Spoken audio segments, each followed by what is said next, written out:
5-6 తీసుకున్నాం, 5-10 కల్లా బయటికి తోస్తారు. 3 నిమిషాలు పట్టింది. వెంటనే బయటికి తోస్తారు జనాలు. పాపం లేడీస్ అందరూ చాలా మంది వచ్చారు. అందరూ ఏడు బాబు అన్న ముందు జనసేన పార్టీ వాళ్ళు వస్తున్నారు, ముందు వెళ్ళిపోండి. లోపల ఉన్నో లేదు జనసేన పార్టీ. జనసేన మేము అంతే. ఎవరైతే పార్టీతో సంబంధం లేదు కదా, ఆపాలా ముందు వాళ్ళకి అందరూ పంపించాలా. పంపించిన తర్వాత అప్పుడు వాళ్ళకి బయటికి పంపించిన తర్వాత పార్టీ వాళ్ళకి రోజంతా ముఖ్యమేనండి. ఎవరు దర్శనం చేసుకోవడానికి 20 రూపాయల టికెట్ తీసుకున్నాం, లోపలికి వెళ్ళినప్పటికీ జనసేన పార్టీ వాళ్ళు లోపల గర్భగుడి లోపలే ఉన్నారు. గర్భగుడి లోపల ఉండి వాళ్ళు ఎవరికి కూడా కనబడకుండా పంతులు వాళ్ళ కోసమే చూస్తున్నారు. వాళ్ళందరూ వాళ్ళే లైన్కి వెళ్తున్నారు. బయట మాత్రం పంతులు గారికి తీర్థం ఇచ్చి వెళ్ళిపోండి అంటున్నారు. ఈ లోపల కానిస్టేబుల్ వచ్చి ముందు వెళ్తారా అని మొత్తం అందరికీ కూడా బయటికి తోసేసి ఎవరు వస్తున్నారు ఏంటంటే నాగబాబు వస్తున్నాడు.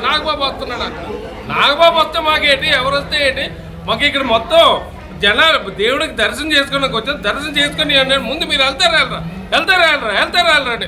భుజాలు పట్టుకొని ఒక్కొక్కరికి ఆడాలను కూడా చూడకుండా చేయి పట్టుకొని భుజం పట్టుకుంది.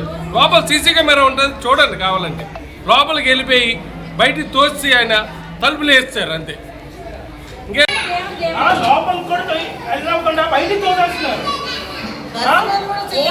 కాదండి, మాకు అన్నీ ఫోన్లు రికార్డులు చేసుకుంటాం.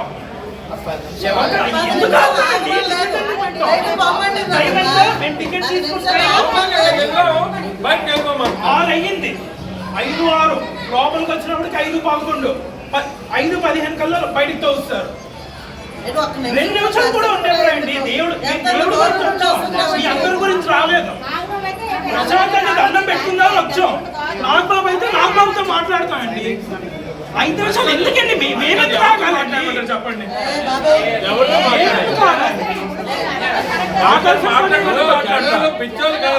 ఆకాల్సిన పనే ఉంది చెప్పండి.